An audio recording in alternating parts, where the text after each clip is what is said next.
guys. So, done guys. Tatara down papalas.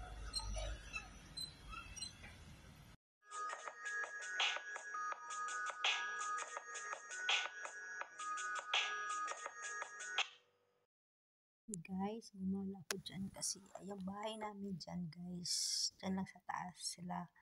So, anytime pwede ako makagala dyan sa baba kasi pwede ko lang siya lakarin. So, lumabas ako dyan saglit kasi wala yung alaga ko.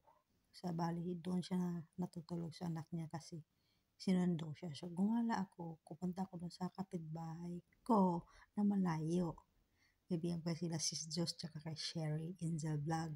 Kaso si Sherry Angel Vlog hindi siya lumabas kasi tinamad siya.